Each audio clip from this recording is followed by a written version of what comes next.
Hey. Baked potato. That cheese thing was still better. Hey, welcome out to channel14.com's Bodega Nights. I'm Joao. My name is AG. I'm Paulo. Chunky cheese. Chunky cheese. So how was Zine Fair? First in Cebu. So Yeah, what was it? Zine Fest? Cebu Zine Fest. Yeah, Zine Fest. First in Cebu, so it's nice. And it was actually well organized than I expected, to be honest. Who's it? Tropical Futures. Tropic Futures. Tropic Futures. They organized like a Zine Fest thing in a gallery along AS Fortuna, and it was really cool, dude. Like, he gave a talk and everything. Yeah. Yes, I gave my talk on Philippine photography and photo zines and the growth of photo zines. And why is it growing here in the Philippines? Because we're poor. Exactly. Pretty much that. Pretty much third world. Our resources are not so, resources are scarce. Paper supplies are hard to come by, but I've found out that printing here is better. Yeah, economically. Not better in the sense that they have better quality, but what you pay for. Yeah. Per what's it? What was the name of that artist? That Patricia. Yeah, she had her zine was printed out like really well. Really well. And she was selling it for 200 pesos. Already and that's already with her markup. Right. And if you try to get something of that quality in Manila, you're gonna have to pay 500 pesos retail. You have to sell it around 500, 700 just to break. To at least make something out of it. So to me, it was like, oh my god, like wow. So that's a nice thing about Cebu, and not just her zines, but overall the general impression that I got from some of the art zines. The comic zines were also well made. Yeah, the comics zines were also well made. It was like hell of a lot better than Manila, because most of what Manila does is Xerox, which is very traditional form of zine making anyway. Yeah. But those who try to aim for high quality, going through digital printing or offset, like some of Brian's zines are offset. That's why it's really well made. Yeah. But then again, the offset ones are the ones that are pricier. Yes. Like his pricing is around 450, 300. But the Xerox, of course, is like 50 bucks, right? Yeah. And and still, like, you can see the economies of scale there. His most sold zines were at those price ranges. The Mosh. Oh yeah. That's $50, and then Bomba, the bigger one, that's $100. Oh yeah, that was photocopied as well, or not photocopied, but like cheaper printed. It wasn't offset. Yeah, and then the paper was not so expensive anyway. Yeah, but the thing is, the reach, like, and then 200 pesos for that type of zine. Well, like for Patricia's zine. The summer body zine or summer heat or something like that. Summer treats. Yeah, summer treats. That's a good looking zine. That's why I asked her. I'm saying concession again. Consign. I want to consign the zines, and she said yes. And to be honest, what I really want is just actually have a browsing copy, but might as well have a presence of sell some of a Cebu photographer / designer artist, because it's really well designed as well. Yeah. Good use of color combination, and the text was brilliant. Makes it worth it. Steps to have a summer body. Step 1, make sure it's summer. Step 2, have a body. Absolute brilliant. So for me, that because there's not a lot of photo zines. There's a lot of literary zines, political zines. Actually, there's also there was like an anarchist guy there. Yeah, which is kind of cool for me. Always nice to have a diversity of people when it comes to fairs like this, so you can have different ideas, different tastes, and see, rather than an actual, like, if you're all the same. Yeah. Like, you want to see diversity and variation in how other artists or makers, creators go through their own process. Yeah. Or their motivations and sensibilities. Who was the artist that was next to you on your right? Oh, forgot his name, but he's part of the organizers as well. That's why he's always out. Yeah. His pieces were amazing. His pieces were amazing, well made. I was talking to him earlier during my talk, telling me more about photography, asking like how to properly execute more about photos. But the one he made with the magazine, entirely remix a magazine, like Banksy levels of owning advertising. Love it. Absolutely love that one. And some like a lot of it really spoke to me, especially since I did a lot of real estate, like a lot of sales. So what he did was he pretty much doodled on flyers that they give you, and he just reproduced them. Yeah. Like turned them into a zine and that's it. Sold them. It was like, that's wow. it. It's owning it. You already have the material, and it's absolutely brilliant, to be honest. So I also told him like he doesn't have a card, so told him just email me. But I guess that is what, from what I've impression of Cebu artists, what Wowie, my boss in Thousandfold, I always tell artists is you need to be professional. Not in the sense that they lack professionalism, no, but just like have a card. Yeah, have a card. Simple as that. Yeah. Have a card. Show people, like, point to your website, or it doesn't matter. It doesn't have to be the website doesn't have to be a bought domain. It could be a freaking Wix website or a Weebly, Wix, whatever. As long as your work can be seen online, like, you need to have that online presence, so that and everybody could just look at the zine and can easily be like with an email address or Instagram. Like those small practices and nuances just helps a lot in just getting an extra word out, or when reposting your place or your platform. Who else was there? Friends of the show, Enigma Works. Yeah, Enigma Works. Friends of the show were there, which is quite a surprise. That was hilarious. Like, I was setting up my booth, and it's like, hey man, I didn't know you were here. Paulo said I thought Paulo was like telling you to you were in a different event. Yeah, it's this event. yeah, because I just was told it was an event. I didn't think it was the same one. It's like one of one of the guys behind Enigma Works is Paulo's brother. Yeah, for the people that haven't been listening for a long time. Yeah, so that was really weird. Like as I was walking in, it's like, hey, that guy looks. Whoa, it's Enigma Works.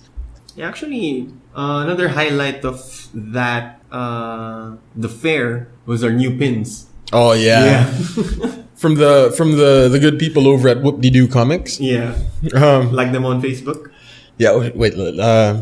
Just keep talking. I have to list some of these things down, dude. The Obi-Wan Kenobi pins that they were selling there was like, it says there, Obi-Wan Kenobi 2016, our only hope. He will do what he must. Absolutely love it. So at this point, I'd like to announce everyone, because in my Facebook page, Facebook profile page, I just said there that a friend of ours, well, we can say it. Yeah, John was actively campaigning for Cthulhu in 2016. It's like, you know what? I don't like Cthulhu's platforms. I don't like his character background and his history. So I'd rather vote for someone who's close to children, is very huggable, is always there, and is your neighbor. Totoro 2016. But after seeing the fan of Kenobi 2016, our only hope, I'm sold. Whoop-De-Doo Comics. Whoop-De-Doo Comics. They make comic zines which are, again, well made. That's the biggest takeaway for me. Like, better production costs here. Yeah, well, better production value because of lower production costs. Because of the costs. But still, the similar thing is the papers. Yeah, paper is always a problem. Always a problem because it's just so hard to source them. And thankfully, Brian also sold a lot of his works today and got a lot of interest, because I think the folks the folks who went to the fair were more interested in actually interacting with other artists. Yeah. Than someone like me who represents just represents artists. But what I got was that so many people are interested in consigning. Yes. Which is that's why I'm here. Yeah, because I guess like a lot of artists that are starting out have difficulty when it comes to having like channels of distribution. Exactly. So, I guess that's like really important. And another thing is they already did so much in producing the work, and sometimes selling the work can be a chore. Yeah. So if you could just consign it to somebody who will do that. And then for photo zines, Thousandfold has like lower margin for zine consignment anyway, which is why and for us, the important thing for us is we need your browsing copies, because that's what we bring anywhere or everywhere we go. That's what we bring. That's what we show to people. Yeah. So that's what consigned copies. Like, that's why we need the browsing copies. For me, that's more important. And if we could help, an artist gain a little bit of money, Yeah, dude. I mean, that's always the plus. Yeah, you would like your art to break even at least. At least break even so that you can continue to Yeah. Part of my talk. Like, it's not like you're not going zero when you do art or when you do a photo zine. At least you could recuperate expense. Yeah. So that means you could continuously do it. Yeah, that should be like the ideal. No, the ideal is you're like rolling in. Oh yeah, you're like you're rolling in dough, dude. Yeah, but it's a nice setup if you're going to be able to do that. Yeah, I mean, at least you're not in the red, Yeah, you're not in the red. You're not doing it for the sake of. Yeah. For art. Like, again, the professional. I guess it's not professionalism, but professional practices. Like, you have to be smart as well. Yeah. In pushing it out. That's why people were interested in consigning, which is a good sign because. A good sign. Sorry. Because it shows that they want to get their work out there, and that's a huge problem. Well, also here, I've talked to other people here in the fair that, I'm too shy to show my work. I don't know if I can shoot that. So it just needs a little push. Yeah, because like the end goal of art really is to have it seen by the audience. Yep. What was it? It's if you were an artist that creates art without an audience, that is masturbation. Yep. Brian pointed it out in his talk earlier. Yeah. So what happens is, like, people ask him, you're so busy with work, do you have like a girlfriend or whatnot? Then his explanation was, like, he did the jacking off. It's like, well, these days I don't do that. But what I do is I'm in front of my computer editing my work properly and doing that properly and then going to my publisher. So it doesn't matter because, again, that's the fun thing. And the point is, you have I don't want to call it product. You have a piece. Like, a piece. You have an object with you that is the symbol of your, what you see, what your vision is and whatnot. Which is an important thing to have that object. Even though digital technology these days helps a lot with regard to having your work in the internet, but it's so hard to go with that stream of images or at least stream of work that are happening. And you don't even have to go far, just in the entire city or just entire country where so many people are making work. How can you stand out by having that object? Yeah, what was it that we said earlier? It is the physical manifestation of a democratized art. Yes. It's of a democratic medium, like photography. Well, not necessarily a democratic medium, but for the case like of photography, it's like, because photography is the most like democratic medium of visual arts. Yeah, because you don't really need skill to start. You don't really need skill to start. But like the internet is, it's the great equalizer, right? That everybody has an equal shot at getting their work seen. And given that you potentially have 6 billion creators, it's about 7 billion now. 7 billion now. Well, if Facebook's numbers are anything to go by, it's potentially 1 billion because they have apparently 1 billion people on Facebook, which represents like the entire or majority of the people on the World Wide Web consume the internet. Yeah, around 30-40% of the population. Huh? Well, of the world's population is around like 7 billion. Yeah, but like 30 or 40% have access to the internet. I thought the number was like minuscule, or not minuscule, but like anywhere between 1 to 2 billion. That was the last statistic that I heard. But 1 to 2 billion free consistent users. Well, no, something just like one access to the internet. Access. Didn't the number increase already? Yeah. Oh, I think, all right. Or probably now it's around 30, most likely. Again, mobile technologies. Yeah, that's true. Because the qualifier is access to the internet, which is just phone. Mobile technology. Exactly. And well, that was actually the problem that Facebook got into, right? Mm-hmm. Like when there were 1 billion people on the internet, Facebook had 1 billion users.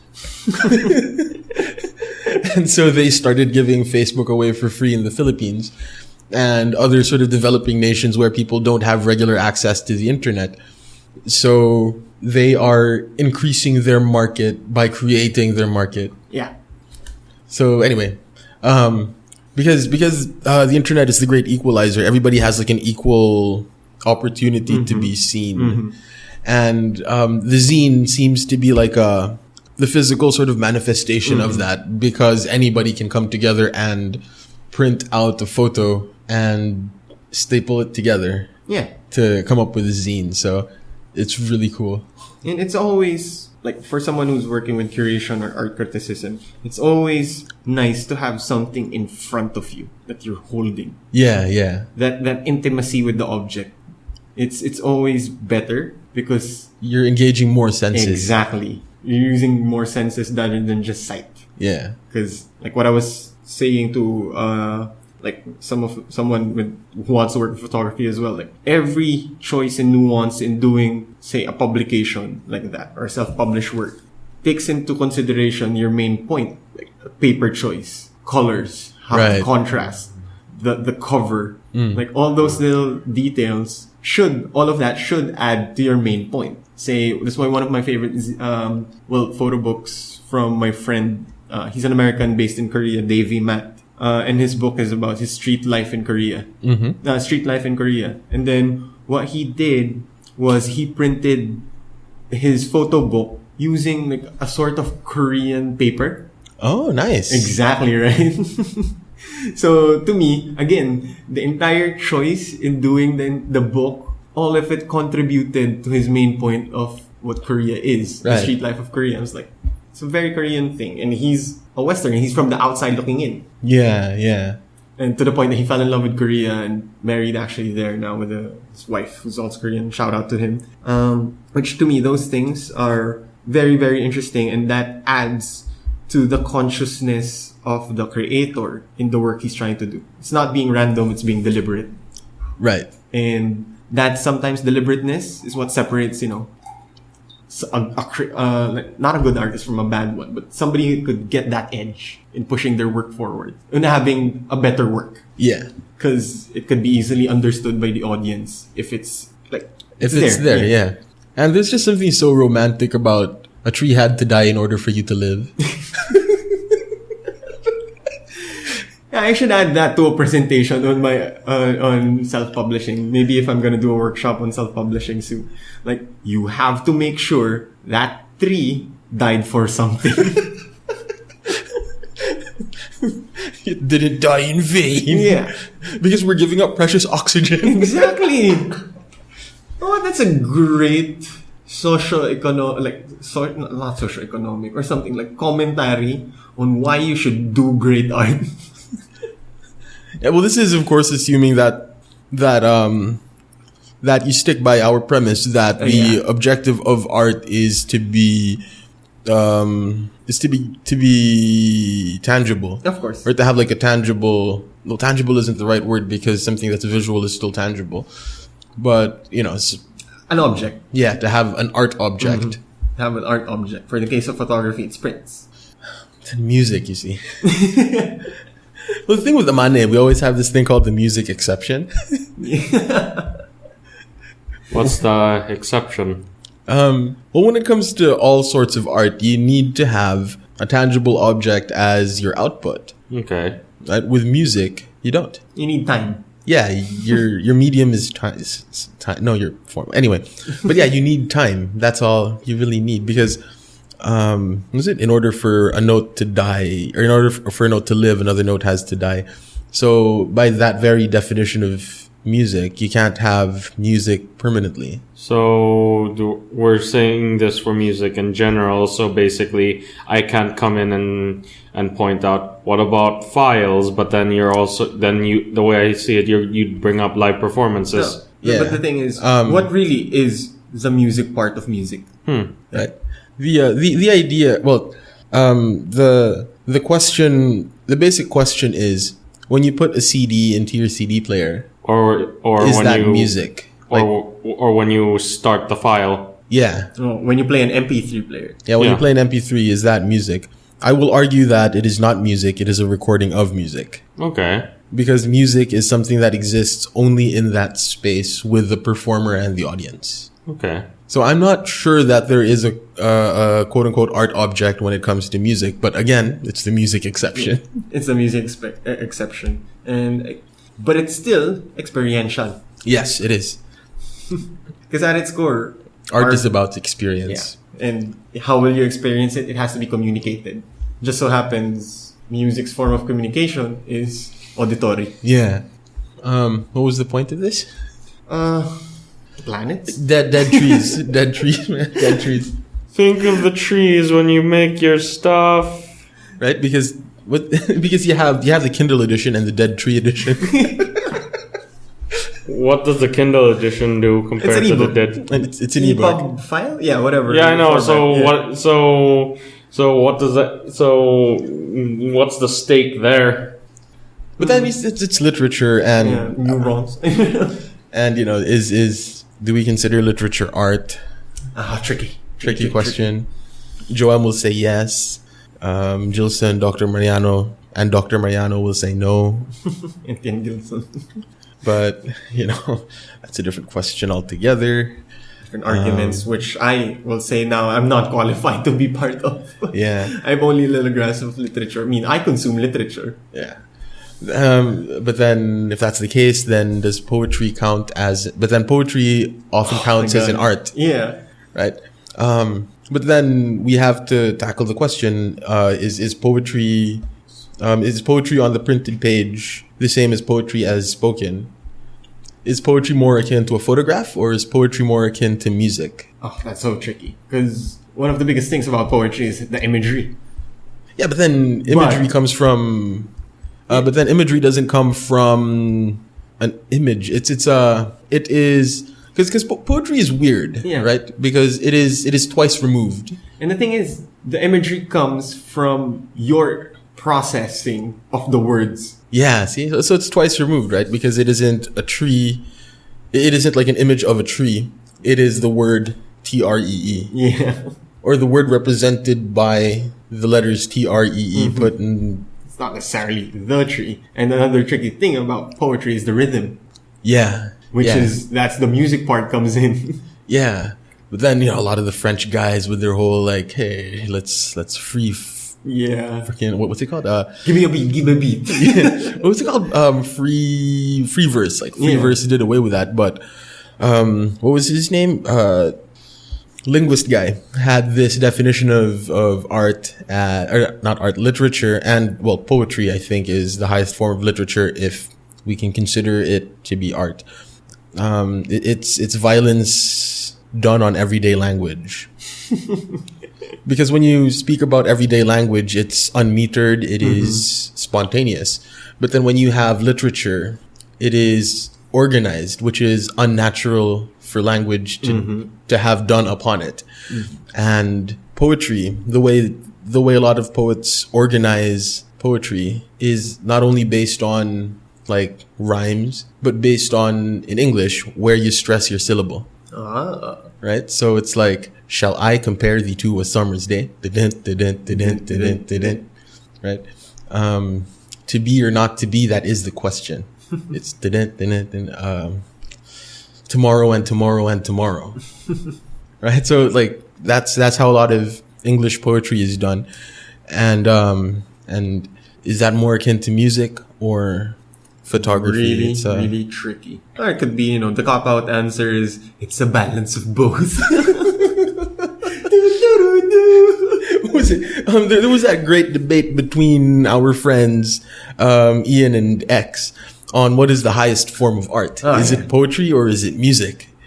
And, because I had studied underneath, or I had studied, under the tutelage. Yeah, under the tutelage of both of them. I said, you guys are wrong.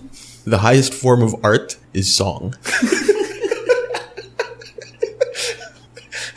Can I just say that when you mentioned that poetry is violence against everyday language, the thing that came into my mind, something came into my mind. I thought of a barbarian who basically wielded a quill and a piece of parchment as if it were an axe against the word language.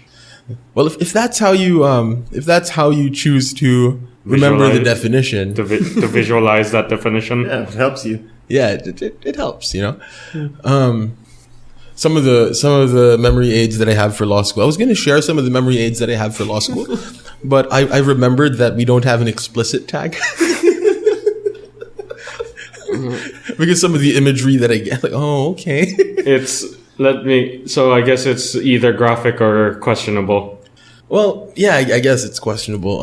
Not questionable. It's just either very violent or very sexual. Yeah, the crass helps. Yeah, the crass does help.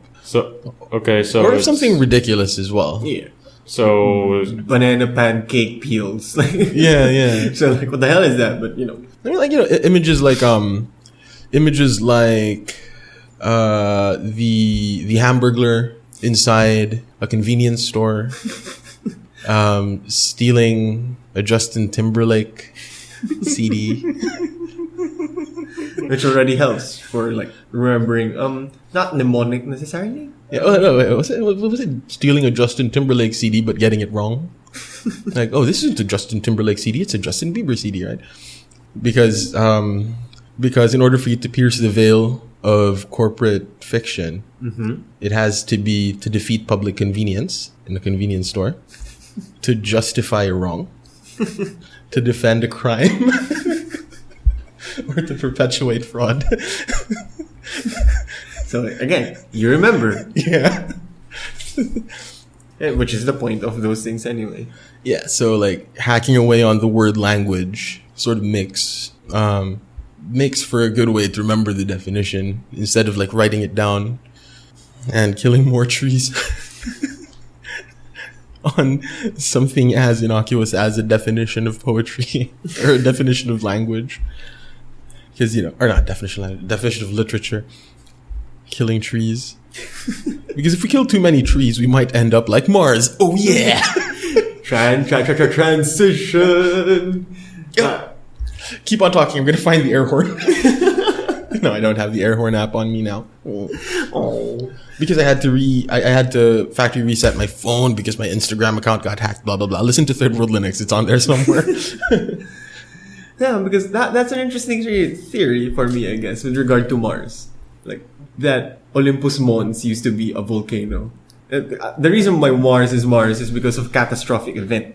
It wasn't an asteroid hitting it or a nuclear explosion or anything. But Olympus Mons used to be a volcano and had a massive, like, catastrophic explosion, covered the entire planet in dust and whatever. So sun didn't reach the ground. Therefore, water just went to the ground. Water cycle broke. Photosynthesis didn't happen. Yeah. The only like snow part area is the top of Olympus Mons and water on the ground, and kind of screwed up the entire planet. And now, no evidence of life whatsoever. Yeah, because what was it? When we were talking before this, you're like, you know, Mars was an Earth-like planet. I truly believe that. Like, go on. Olympus Mons was a volcano. Go on. Yeah, that's my theory with regard to Mars. I really think it used to be an Earth-like planet. Anything more you'd like to say on the subject? Not necessarily Mars also.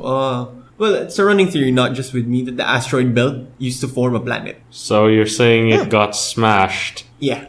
Well, there are many different theories. Like, we don't study the asteroids in the asteroid belt. So maybe if we could find evidence in one of those rocks, millions of them, and millions of those rocks, and maybe if we can find evidence of like structures or anything. Great. When you brought up Mars, it just made me think about terraforming. Oh yeah, we blow up nukes on Mars to get it spinning again. Wait, really? That's the proposition? It's one of the propositions, because you have a number of propositions for terraforming Mars, right? Yeah. And they involve getting the temperature in check and getting the planet to spin. So it's not spinning fast enough. So yeah. I'd assume that the first one is the spinning. If you had to put a sequence to what you'd have to do to terraform the thing. I guess, because the idea is to get the planet to have an atmosphere that traps heat. So we need greenhouse gases on Mars. And you need the planet to be spinning in order for the electromagnetic field created by the spinning of your mantle or whatever the heck it is. Yeah. You need that electromagnetic field to keep the atmosphere in place. So I guess it has to be like a confluence of both things, because if your planet is spinning, you're not necessarily going to get an atmosphere conducive for trapping heat.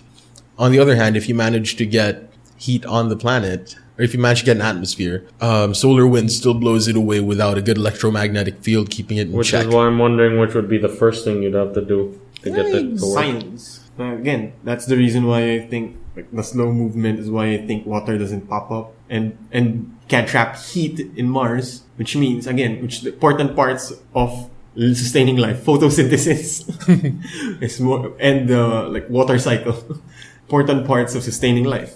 If you can make those two happen, you can have life. Mm-hmm. And to make life, you need love. It is a red planet. Communists. I haven't found the hammer and sickle on it yet. Because the only people that have gone there the only country that has sent a probe there is Merca. Well, my theory on Mars is the moment like the rover landed, the aliens were just standing behind it. And as the rover started turning around, the aliens were just like behind it as well. Like, I wonder, they're sending another one. Yeah. I wonder how tall they are. They got like a big billboard of like an empty looking desert thing. And sort of like encapsulated. Yeah. I wonder how tall they are. They have like Gear VR over there. Or you know what's worse? If they just snap it on the camera. Yes. A Martian would be taller than an Earthling because of the gravity. Okay. Right? Because gravity doesn't act on them, so they don't have. They theoretically wouldn't have the same limitation, but I wouldn't know. Because that's a matter of... Height is determined by gravity? But that's a matter of biology, yeah, right? It's a matter of biology, so... Oh, well, maybe not. I don't know. Because the reason why we're compact is because of our body's density. Yeah. Which, does it... Well, I guess it has to do something with that, because you know why, like, astronauts in the space station have to constantly exercise so that their muscles and bones won't atrophy. The muscles won't atrophy and the bones won't break easily. Yeah. So, but then how does that translate to a low gravity environment and an organism that lived in, that was born and bred essentially in a low gravity environment? Science. They'd have more brittle bones. That's for sure. More brittle bones. It's an entirely alien biology for us to consider. That was like the first pun that Paulo has made in like 80 episodes. Hey Paulo, welcome to joining the pun. The pun V. Yeah, the pun V. That was really bad. Yeah, really bad. But you do know that, like, I don't call it the singular human policy, but I really do think that we're the only type of being in planet Earth. I mean, we're the only type of being in the universe. The Homo sapien can only be found on Earth. Yeah. Oh, I guess it's a variation on the rare Earth hypothesis, right? Like, if there's only one and only one type of Earth or Earth-like planet in the entire galaxy, then we're the only ones who look like Homo sapiens. But in the galaxy or in the universe? In the universe, I mean. Okay. Then, because how you would become will be based on your habitat. Or ecosystem. Yeah, it's true. Yeah, like, your environment. Yeah. Say there's a planet with a little sun, but it was able to sustain life for some biological and physiological reason. So, and that means they don't need light. Maybe they're, not good at seeing. Yeah. Or they would be able to adapt. They would evolve in such a way that their other senses are daredevil levels when they have, say, high capacity of touch or higher of not like an insane sense of hearing. That's insane sense of hearing, stuff like that is what I think would happen. Like, I was talking about this with Greg over mine. He thinks that that's why there's a reason, like the theory that the first creatures on land were evolved fish. Mm-hmm. Like, is it amphibians or tadpoles? Like, the reason they become, like, we have Komodo dragons and lizards because they used to be fish. The ancient... And said to water, screw it, we're going on land. There's, at least based on what I've seen with some illustrations of what the earliest amphibians looked like, they were like some weird... It's like they were like these weird salamander things. Yeah, like a weird hybrid. But with a big, like with tails that were very much, fin-like. No, they were literally just the tails of fish. Oh, yeah. Fins. Tails, dude. Tails. Fins are like... Oh. No. They had fins going all the way up to the bottom half of their spines. Yeah. So, For the people that didn't see, I did the that wagging, thing. Yeah, where I put Finding my Nemo. hands like next to each other in a raptor. flail them around. Oh, yeah, like a raptor. But not claw. It's like flat. Because that's fins. Because if you turn claw and you just bounce up and down, that's a raptor. No, not a raptor. A T-Rex. T-Rex. A T-Rex, yeah. Oh man, the T-Rex. So sad. What a sad creature. Used to be the apex predator of the Jurassic era. Cretaceous. Now, you're just a scavenger. Cretaceous. Because the Cretaceous period. Cretaceous period. Because the apex predator is now the raptor. Actually, there's been further research going into that. Apparently, T-Rexes were lions. What do you mean T-Rexes were lions? They lived in family groups and hunted that way. Yeah. Wait. That's been a fairly big-ish question in paleontology, right? About how the T-Rex, or not a big question, but a fairly recent question. Was the T-Rex a hunter or a scavenger? There was some findings about the T-Rex being an active hunter, largely also based on like some findings with I think it was teeth findings, as well as the bones of certain animals that would have been prey. Yeah, but then wouldn't you still get teeth marks on something that you bite off the ground? These were teeth marks that looked like they came from a struggle. Oh. And I think one of the reasons... And they found DNA under the fingernails. The thing is, they also studied like the position of the eyes of a T-Rex compared to the eyes of a raptor. Like, the eyes of a raptor can revolve around. Like it could look at multiple places at once. One of their not multiple places at once. It has better peripheral vision. Right. While a raptor's eyes are all positioned in front, so just looking forward. Yeah. As opposed to a raptor where they could, easily navigate or look at their space or their area that they're moving, which is a predator thing, like eagles and whatnot. Still, the thing that's messing with my mind is like that dinosaurs had feathers. No, the things that are messing with my mind is giant predators grouping up and hunting that way.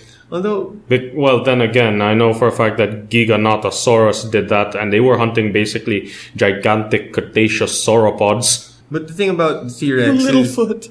The amount, their size, and the amount of food they need to consume to be able to sustain their body, the energy needed by their body. That's why I'm still, somewhat skeptical that the raptors, that the T-Rex is a scavenger. Okay. I think, especially now, if the theory is that they work in packs, well, raptors work in packs, but T-Rex, they're probably not the apex predator that we thought they were. Right. But I still think they're predators. The other thing to consider, though, also with sizes, is the fact that if they had lived in a smaller, more isolated area, that wouldn't really make much sense, because there wouldn't be as much large prey and there wouldn't be as much prey. T-Rexes have been mostly found in North America. That's a huge plain. The North American landmass, yes. It's a huge plain. So I don't think they have any problems with space. Not space, what we were talking about earlier. Land area. They don't have a problem with land area. Land area and, food size and, food availability. Like, it's not... It would be weird if say... T-Rex bones were found in a Pacific Island nation. T-Rex bones were found in Micronesia. Yeah, that's gonna be trouble. Like, okay then. I'm either going extinct or growing fins. Like, you know what? Going on land was a bad idea. Let's go to water. Watch out, Mosasaur. I'm going after you and your prey. Freaking space and dinosaurs. These are two things that absolutely enamored me as a child. Mm-hmm. And then I got interested in girls. Like girls in music. And then now I start researching again, or doing a little bit of research on the stuff that enamored me as a kid. Space and dinosaurs. All of a sudden, we have this like planet that's beyond the Kuiper Belt. Well, all of a sudden, we have this thing called the Kuiper Belt. Pluto is no longer a planet. And when it comes to dinosaurs, they had feathers. Like apparently, they were in China. They're basic. The fact that birds are technically dinosaurs. Yeah, dude, I saw this video of a dude that put a tail on a chick. Yeah. Mm-hmm. Not a chick, like a baby chicken. like a baby chicken. They because I made reference was this Photoshop or like he put like some weird plastic tail on it? He literally put a plastic tail on a baby chicken. Okay. And saw what it would do as it sort of grew older. Yeah. And it bent down. It started walking like a freaking dinosaur. Can I just also tell you something that I actually came across during like a school field trip? Like there's this a dinosaur? I was about to say. I actually came across a bunch of ducks that oddly enough sounded like raptors as they are portrayed. Because they found the raptor voice box, which is one of the greatest additions to the Jurassic Park franchise. That raptors can talk. Not talk. Hey man, but like they communicate with each other. Yeah, I like apex predator. Like I heard like weird raptor sounds coming from a duck pen, which again might not be a far cry. Though I still prefer if dinosaurs were scaly rather than birds. Cause like, yeah, no offense to birds, I'm starting to think that really started coming out. The feathers on them came out largely in the Cretaceous. I don't know, but I do know that they found similarities in the how did they come up with that conclusion with science? Yeah, because it was in the Time magazine I was reading when we were in the bank that they found fossils and the bones, and then on the outskirts of the bones were like lines and whatnot. Yeah. So those were feathers. Those were feathers. Like and there were some fossils that they found. Or that paleontologists found. I should stop using they to refer to like this nebulous group of the man type people. You mean the Illuminati? The Illuminati confirmed. Paleontologists apparently also found like fossils with fairly well preserved feathers and some of the pigmentation. Mm-hmm. So that gave us like an insight into what dinosaur colors were. So that's why the new interpretations of dinosaurs actually have color in them. Color and feathers. Yeah, well, they've always had color. No. I mean, not just gray scales, but or gray leather, whatever, gray skin. But the new, like, they know that on the head part it's yellow, and then the back part it's red. With some dinosaurs. With some dinosaurs. Right, but then with a lot of other things, a lot of it is just sort of the artist's interpretation, right? Oh, yeah. Like, artist's perspective in real estate. A lot of, yeah. That's still pretty much modus operandi for, like, most intellectual properties that involve dinosaurs. Yeah, and a lot of, like, going back, pictures of deep space. Mm-hmm. Like, what was the name of that famous image from Hubble that looks like a bunch of towers? Yeah. I forgot the name, but yeah, something pillars or whatever. Yeah. Right, like that's all. Like all of the color that you see is what an artist thinks would look pleasing and wondrous and stuff. The conclusion, or like the reason why it's that way, it's not just because of artist rendition, is because apparently humans have, like, our eyes have limitations, of course. Right. And we don't see all the spectrum of light. Yeah. And cameras can't. Like the camera in Hubble especially can't. Right, like, exactly. You've seen that lens that's as big as me. Yeah. So, human size. Yeah, it could pick up so much detail. It could pick up different spectrums of light. That's why some of the things we see is like Aurora Borealis is not really that bright intensely, but because of cameras and long exposure, you like see it was crawling. Or even the Milky Way. Right. Like when people photograph the Milky Way galaxy, it's a cluster of stars, right? But the reason why sometimes, well, how come it's purple? Because that's just dust, space dust, quote unquote, in that area, or like gases in the Milky Way galaxy. That when you turn a certain dial in your camera, when you're doing it in Photoshop, it will appear. Okay, yeah. Because again, a camera can have a lot of color, detail in color, or because the camera can't process those colors, it will come up with something different in their algorithms, especially with digital. Like instead of playing with just the RGBY, it will make a certain combination of it that the camera can't process, but it has to. Which is why color noise happens with high ISO photos. Right. Because the camera has to process the amount of light. Even though so little light is in there, we have to make sure that looks bright. Noise happens. In photography terms. Like something like that is what I'm thinking of what happens with regard to space pictures. Still, looks real pretty. Yes, it does. What were we saying about dinosaurs and fossils? They were ruined by dinosaurs were also ruined by space anyway. All I'm thinking now is that, hey, the T-Rex has feathers. That means if I want to hug one, I just have to hold on to the feathers for dear life. The never-ending story. Now told with T-Rex. Hold on to the dear life as we are all suddenly being abducted by aliens, and then suddenly me and my T-Rex buddy are then fused together to become the ultimate warrior, the ultimate T-Rex man warrior thingy with two brains. I saw this documentary on the Triceratops, which apparently might possibly not actually have, which might not exist. So basically, the Brontosaurus scenario. Yes. The Brontosaurus scenario. But there was this documentary that I saw, and it was on the color of dinosaurs. And this documentary theorized that shield-looking thing on the face of a Triceratops is made of the same thing that a bird's beak is made of. Oh. And so they theorized that the thing was yellow. Color isn't great for the dinosaurs, yeah? It's sort of like ancient Greek statues. Wait, so it would be yellow. So no, then there wouldn't be much room for dimorphism between the male and the female with regards to the shield thing. That would probably be the body, I guess. Yeah, the theory that, like, going back to the ancient Greek statues, the theory that they used to be in color. Not the theory, the fact that they used to be in color.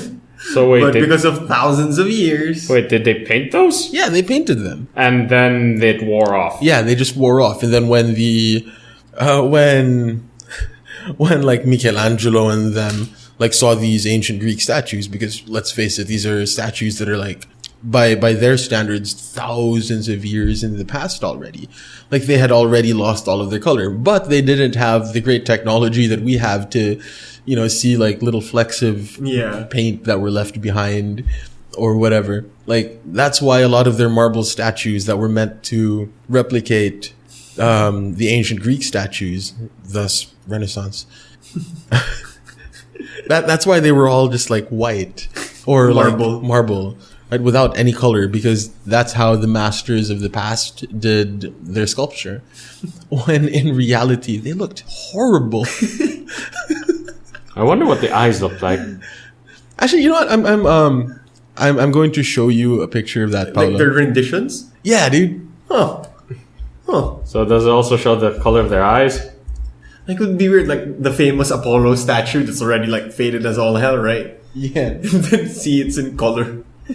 Interesting though, because again, technology improved the pigments that are made these days to last longer, the acrylics and the oils. Right. And during that time, they could only have access to the colors that are found in nature, found in their surroundings. Right. So, like, you won't see gradients in their green, like, boom, black color green. Yeah, they were all very bold colors.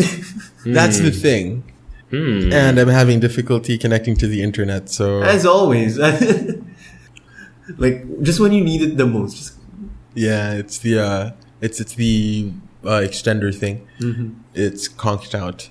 But yeah, dude, like they were all very sort of bold colors, which it's really jarring. And the thing is, they had like intricate designs on them. That I know. There's intricate details, and that just looks really weird. Wait, so you mean the Pantheon was also painted? Probably, yeah. Highly likely they were. Yeah. I mean, to be fair, it does help to differentiate Zeus from anyone else who has the big beard.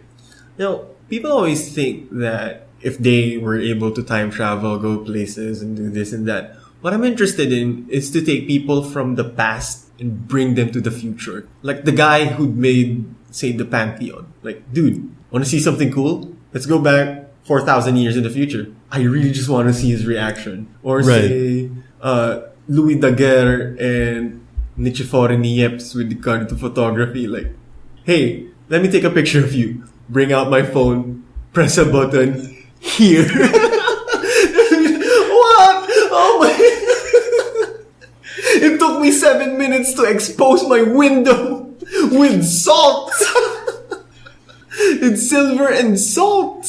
And I need to precise it. And then when I showed it, here. Oh, you want it black and white? One swipe and then click a button? Oh man, that would blow their minds. Absolute hell. And then that brings us to another one of those weird time travel paradoxes. It's the grandfather a variation of the grandfather paradox, which is where if you bring somebody from the past into the future, and right, so say you bring somebody. Say you bring Daguerre from the past to the future, and you take him from before he had invented the daguerreotype. Yeah. You take him to the future and you show him future technologies. He goes back and, having drawn inspiration from the future, invents the daguerreotype, which eventually leads us to cell phone cameras. Yeah. No, so fine, because that's a grandfather paradox. But like, just make them live now. Just like not raise them from the dead, like Dragon Ball style. Be alive and middle-aged. Where's the legendary dragon? We can make our then wishes. Show up to Nicephore Niepce like, you like redistribution of photography, right? When I click this button and use this hashtag, a billion people will see it. And then he asks, "What's a hashtag?" It looks like this. He doesn't have any idea what that is. They didn't have phones. I'm just gonna show him a symbol and he might draw you mean knots and crosses? Yes. Why is your cross 4? Why are 4 crosses conjoined together? That's why I love that segment in Rooster Teeth when Gavin goes, "How do you explain that to a caveman?" It's always interesting. And it's nice, actually. I don't want to explain it to a caveman. Explain it to someone who's intellectual. Explain it to a Renaissance man. Like, explain Jackson Pollock to a Renaissance man. Well, that wouldn't be very hard, though. Because he has a deep understanding. Say Michelangelo will have a deep understanding of it. Yeah, because I'm pretty sure that Michelangelo has this understanding of what the medium is in... Yeah. What the material is in painting, and when Jackson Pollock, he tried to see if he can use chance as his medium or material. He might say it's absurd, but he will think it's valid. No, he probably won't think it's valid. He'll think you're a freaking retard. But because during that time, skill. Yeah, right. During the Renaissance, it was all about trying to live up to the ancient Greeks. Yeah. Who had really weird looking statues. I wonder how those... Seriously, I am still wondering how those eyes look like. Probably pretty weird. Because, like, again, because they have blocky, bright colors, and they don't have the subtle blue eyes. Good God. Yeah, so it'll be blue, then black. Good gosh, the staring. Good gosh, the stares those would elicit. Probably staring at your soul. That's the reason the Persians are probably creeped out by statues. Statues are creepy, though. Yeah. Not creepy as clowns. Clowns are scary. About a statue of a clown. You stare at it long. So you mean a Roman Reigns statue? Oh! You stare at it long enough, and then suddenly it might.